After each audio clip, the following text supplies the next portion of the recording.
Bienvenue chez À l'écoute, le podcast de Nourrissources Montréal. Un cocon où nous vous accueillons pour parler d'allaitement, de marrainage et de maternité. Bonjour Stéphanie. Bonjour Rosita. Alors aujourd'hui, on est très heureux de t'accueillir parce qu'on va parler d'un sujet incontournable qui est le portage. Donc on a plein de questions pour toi. Je vais rappeler pour ceux qui nous écoutent que tu es formatrice en portage pour l'Institut national du portage des enfants et également monitrice de portage certifiée. Est-ce que tu veux compléter ma description? Non, ça me paraît bien juste en fait, et même la formation de l'INPE, on va l'appeler l'INPE pour faire court, ça inclut toujours une portion de monitrice de portage et conseillère en peau à peau. C'est non négligeable parce que c'est quand même un aspect très intéressant à tenir compte, surtout avec les tout petits bébés. Et pour commencer sur ce sujet, est-ce que tu peux nous rappeler les bienfaits du portage et du peau à peau et comment bien le pratiquer? Mais le principal bienfait du portage, c'est d'avoir les 2 mains libres. C'est vraiment la meilleure façon pour se libérer les mains, autant maman, papa, grand-maman, les donneurs de soins. C'est vraiment une façon de calmer les bébés, de les avoir contre nous et nous qu'on puisse continuer de vaquer à nos occupations dans la maison, aller se promener à l'extérieur. Donc, c'est vraiment ça apporte une liberté à la personne qui porte. Et pour le bébé, bien, lui, il demeure dans son environnement naturel qui est le corps du parent et surtout de la maman. On s'entend là, durant les premiers mois, les premières semaines, c'est beaucoup avec la maman que le petit bébé veut être. Et donc là, ce bébé reste dans son environnement naturel, agrippé à son parent et c'est là qu'il peut exprimer tous ses compétences de petit homo sapiens de la façon la plus simple, en fait. Donc, il découvre son environnement, il est en contact avec le langage humain, avec les expressions faciales. Il est bercé par les mouvements du corps du porteur aussi, donc ça développe tout l'équilibre. Et c'est bien sûr une bonne façon de créer un fort lien d'attachement. Donc, et là, on a juste survolé un petit peu tous les bienfaits parce qu'il y en a des tonnes et des tonnes et des tonnes. Et pour bien le pratiquer, tu es là pour nous aider parce que on se met en situation, on accouche, on a le bébé sur soi en peau à peau, et d'un coup démarre ce qu'on appelle le 4e trimestre, c'est-à-dire qu'on va rentrer à la maison avec son bébé. Et là, c'est un petit peu confus de savoir est-ce qu'on continue le peau à peau, comment on le continue, comment on le pratique, avec quels accessoires tu nous conseillerais de partir. Oui, bien en fait, nous, toutes les monitrices de portage et conseillères en peau à peau, c'est le discours qu'on va vous tenir, en fait. Continuez le peau à peau. C'est ce que la maman a le plus besoin durant le 4e trimestre. C'est ce que le bébé a le plus besoin aussi pendant le 4e trimestre. Donc, souvent, le portage va venir plus tard, vers 2-3 mois de vie du bébé. Donc, quand on revient à la maison avec notre nouveau bébé tout frais qui sent bon, bien, on continue à faire du peau à peau. Donc, pour faire le peau à peau de façon sécuritaire, on recommande d'y aller en position allongée à 45 degrés pour le parent et c'est la poitrine nue du bébé sur la poitrine nue du parent, donc de la maman ou du papa ou d'un autre donneur de soins qui est dans l'environnement de la famille. Donc, pas de soutien-gorge, pas de petit body là, sur les bébés, tout nu, tout nu, tout nu, tout nu. Vous pouvez bien sûr lui laisser une couche. En fait, je vous suggère de lui laisser une couche. Et dépendamment de l'environnement, s'il fait chaud, s'il fait froid, vous pouvez abrier le bébé avec une petite couverture, une mousseline, pour être sûr de le tenir au chaud.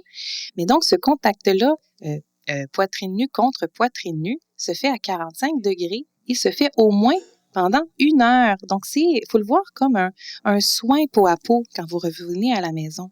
Il vous donne le bain, vous allez le nourrir, lui changer la couche. Eh bien, faire du peau à peau demeure un autre soin qu'on donne au petit bébé. Et on s'installe pour faire du peau à peau et c'est pendant 1 heure. Et c'est un moment de détente aussi, autant pour la maman que pour le papa. Donc, vraiment à privilégier aussi avec les papas il y a autant de bienfaits aussi là, chez les papas pour faire du peau à peau ou l'autre parent aussi, celui qui n'a pas accouché. Et donc, le peau à peau est recommandé pour les 2 parents. Et on imagine si on a de l'aide extérieure, des proches de confiance qui pourraient supporter les parents à ce moment-là, est-ce qu'on retrouve les mêmes bienfaits? En fait, la question, elle est toujours un peu épineuse. Ça dépend de l'allaitement. En fait, si la maman allaite, c'est toujours mieux que ça soit et la maman et le bébé qui soient un maximum en peau à peau, surtout durant les premiers jours, les premières semaines cruciales au démarrage de l'allaitement. Donc, on veut le plus possible laisser la dyade ensemble. Mais bien sûr, si maman veut, avec raison, prendre un bain toute seule, elle peut très bien donner après ça le bébé en peau à peau pour 1 heure avec papa ou avec une autre personne digne de confiance qui est prêt à faire du peau à peau. C'est toujours, donc, s'il y a de l'allaitement, faire attention aux parfums et aux odeurs corporelles, tout ça. On va être plus attentif à ça. Et dans le cas que la mère n'allaite pas, mais là, il y a plus cet enjeu-là au niveau de l'allaitement et donc, tout le monde retire des bienfaits du peau à peau. Il y a 2 grandes catégories de vêtements, d'outils pour faire le peau à peau. Il y a ceux qui sont considérés qu'il faut garder les mains sur le bébé et l'autre catégorie qui est dit mains libres. Donc, la première catégorie qu'on garde les mains sur le bébé, c'est tout ce qui est les bandeaux de peau à peau. Donc, c'est un peu comme les chandails tubes là, des années 90 et qui nous permet de fixer la position du bébé en peau à peau sur nous. Mais vous comprenez que ça fonctionne quand on est allongé à 45 degrés. Donc, ça empêche le bébé en fait de glisser sur le corps. Donc, il reste dans une belle position à une belle hauteur avec ses voies respiratoires bien dégagées, comme ça, bien installées. Et comme ça, la maman, elle a 2 mains pour tenir un livre si elle veut lire à ce moment-là. Et donc, cet outil-là, le bandeau de peau à peau, si vous vous levez à la verticale, le bébé va descendre, sa position va pas être conservée. L'autre catégorie, qui est donc les chandails de peau à peau, ils offrent beaucoup plus de soutien et permettent donc de se lever debout et de se déplacer dans la maison. Alors, je mets un gros gras bémol surligné, se déplacer dans la maison. Ça reste un outil de peau à peau. Ce n'est pas un outil de portage. On va pas faire le tour du bloc avec le bébé là-dedans.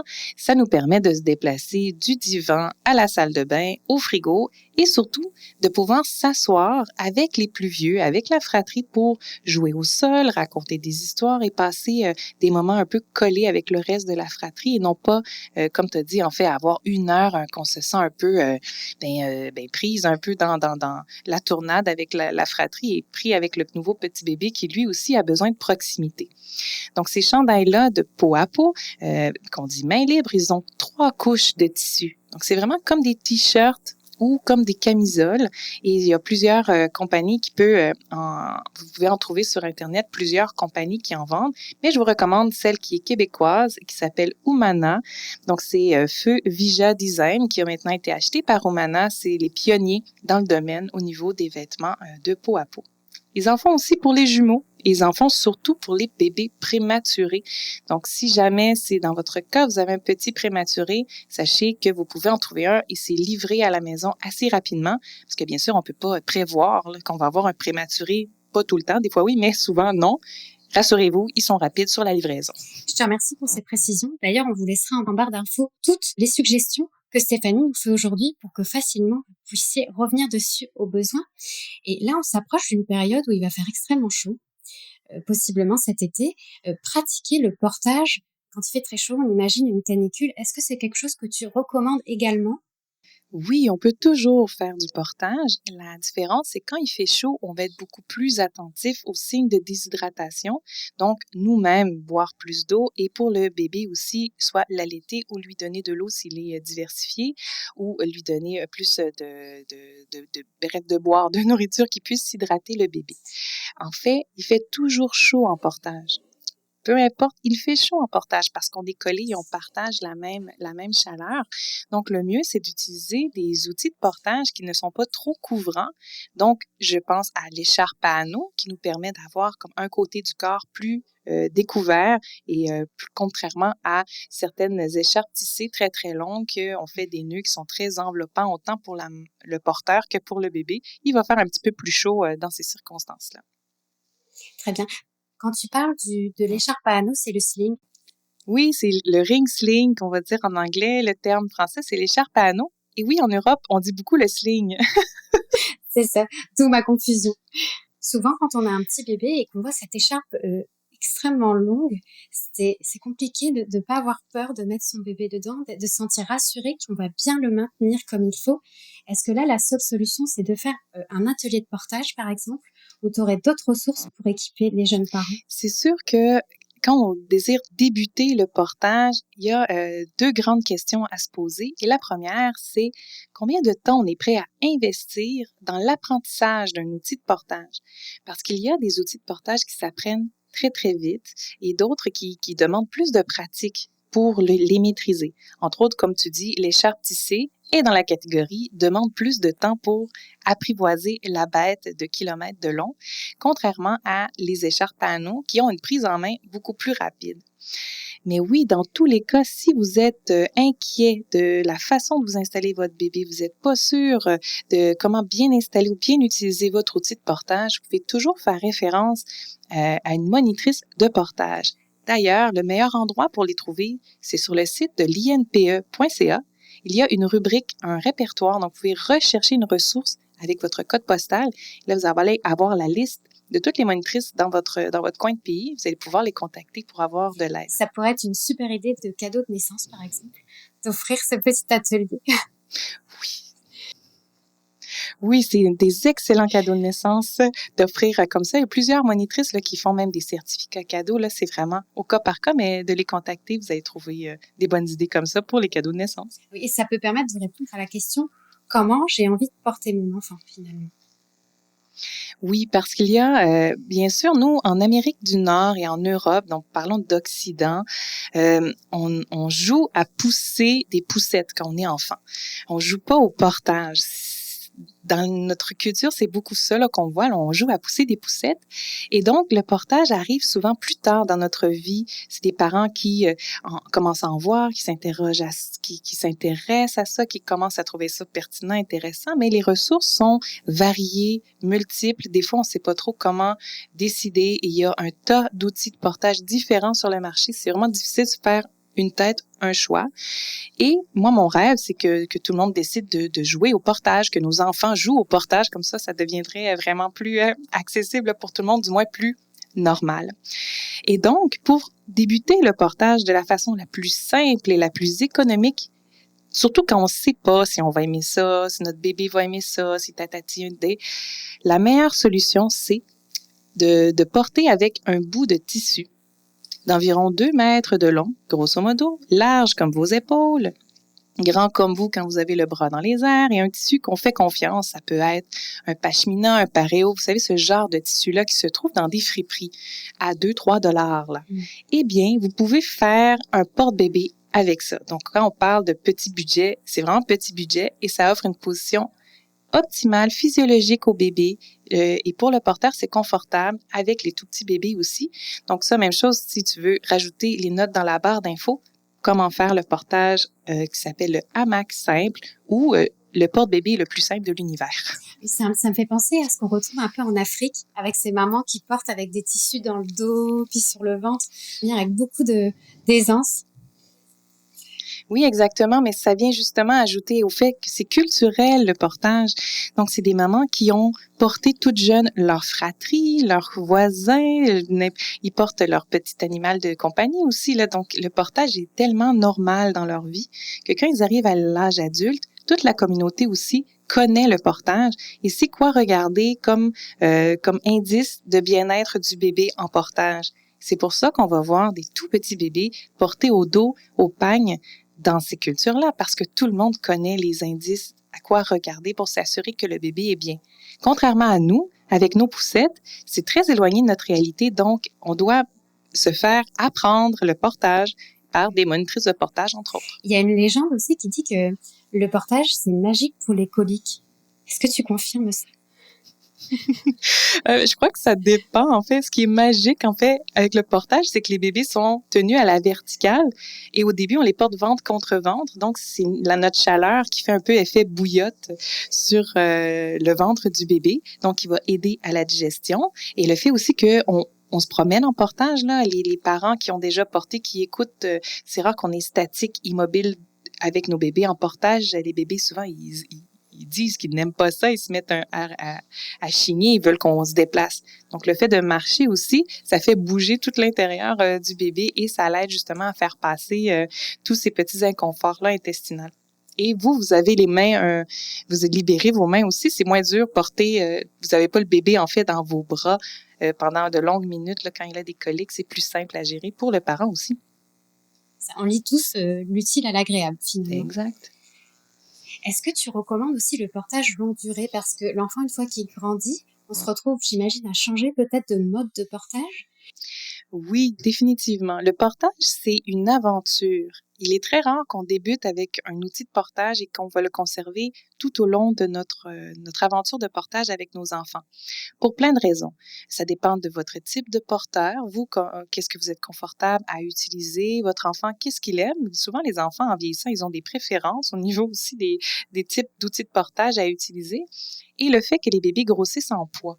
C'est sûr que si vous pensez à l'occidentale, à la nord-américaine, on pense souvent le porte-bébé qui est le préformé, celui qui ressemble à un sac à dos avec 2 bretelles. Et on le porte centré en avant. Et là, les bébés grossissent et grandissent et c'est très lourd à porter une charge devant nous. Alors, bien souvent, on veut les passer au dos. Mais là, c'est comme une grosse étape souvent pour plusieurs parents porteurs de passer le bébé dans le dos avec l'outil de portage, etc. Et le fait de porter au dos ou de porter à la hanche, quand c'est possible, va augmenter la durée de portage ou le bien-être de portage, le plaisir pour le parent et pour le bébé aussi.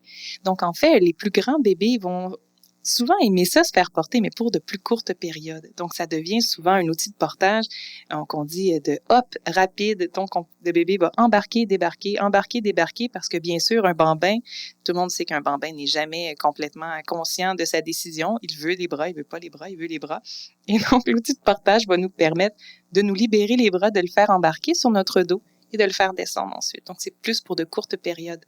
Contrairement aux plus petits bébés qui vont passer plus de temps, des fois des heures même, collés comme ça en portage, sans qu'il n'y ait aucun inconvénient à porter sur de longues périodes, les plus petits bébés.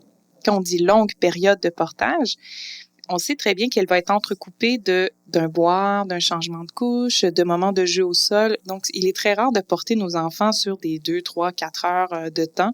Souvent, on pose la question aux monitrices, oui, mais est-ce qu'il y a une durée maximale de portage? Ben non, en fait, dans la journée, vous allez voir qu'il y a plein d'autres activités qui vont arriver et qui vont mettre fin au portage et vous allez y revenir un peu plus tard dans la routine. Très bien. Stéphanie, on a parlé de la position ventrale, de la position sur le dos. Est-ce qu'on pourrait parler aussi de la position qui est tournée, quand l'enfant est tourné face au monde, les jambes vers l'avant? Mm-hmm. Est-ce que c'est quelque chose qu'on peut mettre en place dès le début? Non, pas du tout. Le portage face au monde, c'est vraiment une caractéristique qui vient avec le fait qu'on voit beaucoup des porte-bébés préformés, donc l'établi avec les bretelles, centrés sur notre corps. Et rendu à 2, 3 mois, 4 mois, les bébés deviennent super curieux du plancher. Donc, ils veulent plus rien savoir d'être le visage vers le porteur. Souvent, ils veulent explorer notre environnement, ce qui est tout à fait normal dans leur développement. Et ces outils-là de portage, souvent, ça dépend du modèle, mais des fois, ne sont pas possibles d'offrir la position à la hanche. Mais ils vont offrir la position face vers le monde. Parce que nous, on voit le bébé centré sur notre thorax, puis on dit, ah, mais on va juste le retourner de bord. Le parent est intelligent, il dit, mon bébé veut voir, je vais le tourner de côté, comme ça, il va voir où est-ce qu'on s'en va. C'est vrai, sauf que le portage face au monde se fait selon des critères très précis pour la sécurité du bébé, en fait. Il faut que le bébé ait un tonus de son cou, qui ait acquis la pleine capacité de retenir sa tête en position verticale. Grosso modo, 4 mois, là, dépendamment du bébé. Le bébé peut pas dormir dans la position face vers le monde parce que sa tête va retomber vers l'avant. C'est une position qui est faite pour de courtes périodes parce que c'est très stimulant pour le bébé de tout voir, justement, et il n'a pas la possibilité de se couper de cette stimulation-là. Contrairement au portage à la hanche, que le bébé peut venir se cacher dans notre épaule, peut venir dormir à côté sur notre épaule aussi. Et bien sûr, le dernier critère pour le portage face au monde, c'est d'avoir un outil de portage adapté à la face vers le monde. Donc, si vous avez un préformé, dans votre guide d'utilisateur, ça va être clairement indiqué à partir de quel poids, à partir de quelle taille qu'on peut porter de cette façon-là, face vers le monde. Exemple, on ne peut pas faire un portage face vers le monde avec une écharpe à anneaux. On en parlait tantôt. C'est très, très compliqué. Si tu as une écharpe à anneaux, porte à la hanche, c'est beaucoup plus simple pour tout le monde. Est-ce que dans un atelier de portage, on a toutes ces spécificités? Est-ce qu'on se rend jusque 6 mois, 1 an? Ça dépend. La réponse, souvent en portage, Ça dépend.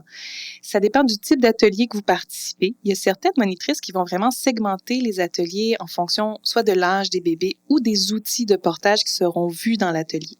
Donc, des fois, on va faire un portage qui est initiation, donc plus pour les 0-3 mois, les plus petits bébés.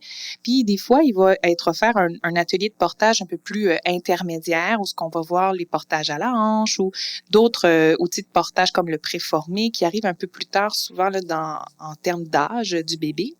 Et après, on a la catégorie des ateliers de portage au dos, souvent qui sont une catégorie en soi, puisque les apprentissages sont très différents du début de la vie du bébé. Et le portage au dos, c'est important de préciser. En fait, souvent, on nous demande quand est-ce qu'on peut débuter le portage au dos, à quel moment j'appelle ma monitrice là, pour mon atelier de portage au dos. Eh bien, ça dépend de votre outil de portage, encore une fois. Si vous portez avec une écharpe tissée ou avec un médaille, donc les porte-bébés qui est un peu comme un hybride entre une écharpe et un préformé là, avec les bretelles en tissu, ces deux outils de portage-là, vous pouvez porter au dos parce qu'on porte très haut les bébés au dos. Et c'est un outil de portage qui s'ajuste finement ou c'est un outil de portage qui s'ajuste complètement sur le dos du bébé, donc il le soutient bien. Et on peut donc débuter le portage au dos avec des bébés qui soutiennent leur tête autour de 4 mois. Contrairement aux outils de portage des préformés, là, l'outil de portage est pas aussi juste l'ajustement au niveau du dos du bébé et c'est plus bas puisqu'il y a une ceinture abdominale qui peut pas monter super haut, donc le bébé est plus bas dans votre dos. À ce moment-là, on conseille que le bébé passe de couché à assis seul pour pouvoir le porter dans votre préformé, dans votre dos. Donc, à toutes les fois, le portage, ça dépend. Le mieux, c'est toujours de poser des questions à une monitrice de portage. C'est là que vous allez avoir vraiment la meilleure idée là, de est-ce qu'on peut le faire, est-ce qu'on peut pas le faire et c'est quoi les différentes options que j'ai. Toujours faire appel à une professionnelle, donc c'est ce que tu recommandes pour être sûr de bien porter son enfant. Et tout de suite, on retrouve Roxane avec sa rubrique Sans filtre. Bonjour Stéphanie, c'est Roxane pour la question des auditeurs. Très enchantée de te rencontrer. Bonjour Roxane. Merci pour ta présence parmi nous. Donc, moi, je suis là pour les questions crunchy, je suis là pour les questions de l'auditoire, les questions qui ont été posées en dehors de la chronique. J'adore le crunch. Alors, bienvenue et merci pour ta participation. Merci pour tes réponses qui viendront. Merci pour tout, finalement. Est-ce que le portage réduit la sociabilité chez le bébé? Pas du tout. C'est vraiment un mythe que j'aime beaucoup déconstruire. Est-ce que porter mon enfant, ça va faire un bébé à bras, associable, qui voudra personne d'autre? Eh bien non. Les différentes études sur le sujet montrent que c'est tout le contraire. C'est des bébés qui développent un lien d'attachement très, très fort avec leur donneur de soins, ou le papa ou la maman, peu importe, et qui dit très fort lien d'attachement, dit grande sécurité intérieure et dit donc grande ouverture à l'autre. Donc souvent, c'est des bébés on les voit beaucoup plus confiants, ils s'éloignent comme ça ils volent de leur propre aile, ils savent où revenir pour avoir du réconfort. Alors non, ça en fait pas des bébés associables. Même au contraire, c'est des bébés qui sont portés à hauteur de bouche, contrairement aux bébés en poussette. Donc à chaque fois, ces études-là, c'est toujours un peu des comparaisons entre un bébé en poussette et un bébé porté. Le bébé en poussette, il voit des genoux. Bon. Le bébé porté, il voit des bouches. Bon, maintenant que la pandémie est plus derrière nous, ils voient plus de bouches aussi. Là, ils avaient les masques.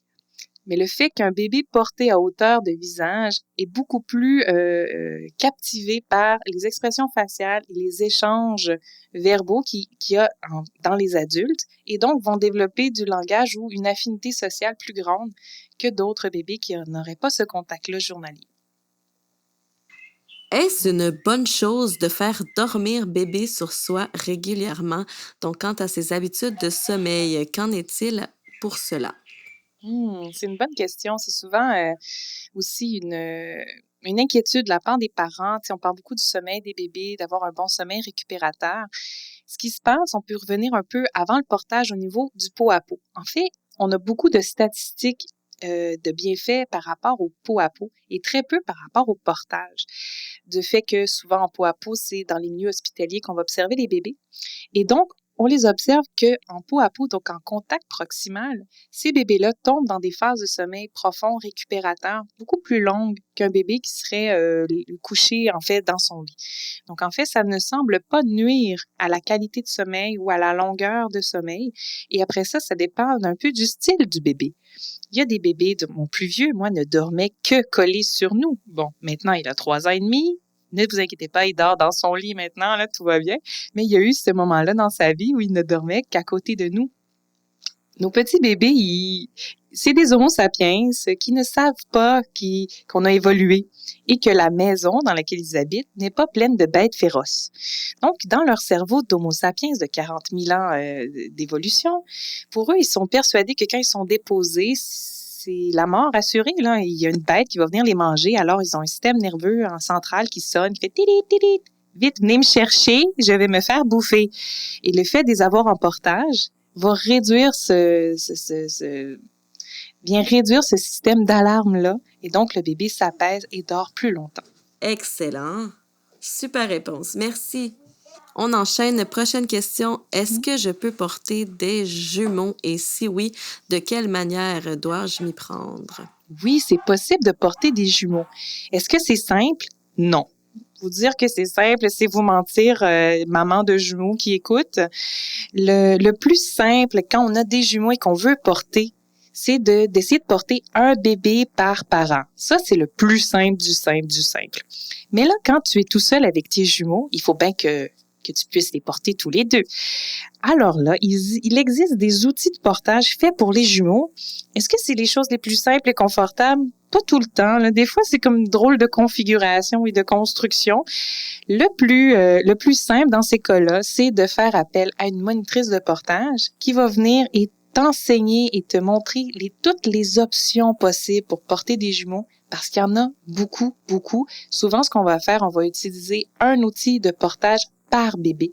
Donc, le parent se retrouve à avoir un bébé comme du côté gauche et un bébé du côté droit. Et quand ils sont assez vieux, ils ont acquis le tonus nécessaire. Le plus simple, ensuite, c'est de porter un bébé devant et un bébé derrière. Peut-on porter un bébé lorsqu'on est enceinte et est-ce que cela nuit au bébé que l'on porte?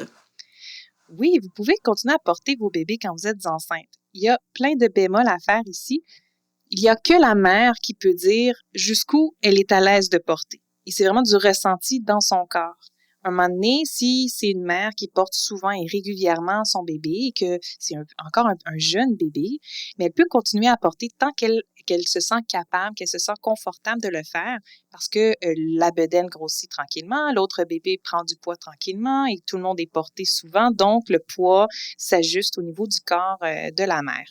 Par contre, si c'est une mère qui n'a pas porté du tout pendant les 6 derniers mois, qu'elle est enceinte, puis que c'est un bambin, plutôt un petit enfant de 3-4 ans, là, il y aurait quand même plus de faire attention au niveau du corps et de la charge qu'on ajoute, en plus de la bédaine, tout ça sur le périnée. Mesdames, protégez votre périnée, s'il vous plaît. Oui, puis souvent, on va privilégier des outils de portage qui s'attachent pas sur la bedaine. Donc, du portage au dos va être plus simple en étant enceinte. Aussi, le portage à la hanche avec l'écharpe à anneaux aussi, c'est possible, dépendamment de la grosseur de la bedaine. Merci pour ta réponse. Super réponse. Réponse très complète. Merci. Puis-je faire du portage durant des activités sportives? Et si oui, de quelle façon? Oui, on peut porter dans des activités. Il faut se poser la question suivante. Est-ce que je le ferais avec mon bébé dans les bras? Si vous répondez non, on le fait pas en portage. Donc, ça implique en fait tout ce qui a une vitesse, une vélocité, c'est des non en portage. Vous marcheriez avec votre bébé dans les bras, donc on marche avec son outil de portage. Est-ce que vous feriez du rollerblade, du patin à roues alignées avec votre bébé dans les bras? Non. Alors, on le fait pas en portage. Est-ce que vous feriez de l'équitation avec votre bébé dans les bras? Non. Alors, on le fait pas en portage. Et pas de vélo non plus. Donc, c'est vraiment le concept de vélocité souvent. Et ensuite, il y a tout le côté randonnée. Il y en a qui disent, je ferai pas de la randonnée avec mon bébé dans les bras en montagne, mais je le fais en portage. Oui, certes, mais là, il n'est pas question de vélocité, il est plus question de garder son équilibre. C'est beaucoup plus intelligent de mettre votre bébé dans votre dos, comme dans un format justement près de votre corps pour conserver l'équilibre, que de l'avoir devant vous. Extraordinaire. Je te souhaite un super été. Merci d'avoir participé au podcast de nos ressources. C'est vraiment des réponses intéressantes. Ça nous encourage tous à avoir une monitrice pour nous aider, nous guider à travers notre portage. Moi, personnellement, j'ai eu une super expérience de portage avec mes enfants, mais moi, j'ai appris sur le tas, puis il y a bien des erreurs que j'aurais pu ne pas commettre si j'avais eu une monitrice. Merci infiniment de ton implication. C'est super. Ça fait plaisir. Merci Roxane pour toutes tes questions pertinentes. Stéphanie, j'avais une dernière question pour toi. Est-ce que tu recommandes de choisir son porte-bébé quand on est enceinte ou plutôt à l'arrivée du bébé? C'est une excellente question qui revient très, très souvent. Souvent, on est porté à décider avant la naissance de notre outil de portage. On les voit dans le magasin ou chez nos amis, on dit « Ah oui, moi, je vais aimer porter mon bébé comme ça. » Malheureusement, souvent, c'est pas ça qui se passe. C'est un peu comme le contexte qui vient dire « Ah ben oui, cet outil-là de portage va être plus simple à utiliser dans ma réalité que celui-là. » Ce qu'on recommande, les monitrices de portage, on recommande d'attendre après la naissance du bébé parce que de toute façon, ce dont votre bébé, ce dont la maman a besoin dans le 4e trimestre, c'est du pot à pot, du pot à pot et du pot à pot. Donc, c'est pas une urgence. Vous avez encore comme 2 mois après la naissance du bébé pour choisir votre outil de portage, aller en essayer en magasin, en boutique. C'est comme ça que vous allez pouvoir comprendre l'outil de portage le plus adapté à vos besoins, puisque vous êtes capable de mettre comme niveau d'apprentissage aussi dans votre espace de cerveau. Très bien. Donc, pas de précipitation encore là-dessus. On prend le temps. Exactement. Donc, c'est toujours plus simple. Vous pouvez quand même faire un tour d'horizon, voir les différents outils qui existent sur le marché. Vous pouvez rencontrer des monitrices à l'avance aussi des fois qui vont vous expliquer mais c'est quoi la différence entre une écharpe extensible, une écharpe tissée, une écharpe à anneaux, un médaille, un préformé. Il y a tellement d'outils sur le marché et on s'y perd d'aller en boutique ou de contacter une monitrice pour avoir une vue d'ensemble de qu'est-ce qui est disponible sur le marché. Des fois, ça va déjà vous aider à vous orienter sur un type de porte-bébé ou l'autre. Puis ensuite, avec le bébé, d'aller essayer. En fait, vous pouvez même acheter usagé. Les écharpes tissées, entre autres, ont beaucoup plus d'avantages d'être achetées usagées parce que la fibre, elle est déjà plus souple et plus malléable. C'est beaucoup plus confortable souvent qu'une écharpe neuve. C'est parfait. Merci beaucoup, Stéphanie, d'avoir répondu à toutes nos questions. Ça fait vraiment plaisir. Est-ce que tu veux nous rappeler les ressources utiles de notre conversation? Déjà, il y a le site de l'INPE où on peut prendre rendez-vous avec une monitrice de portage.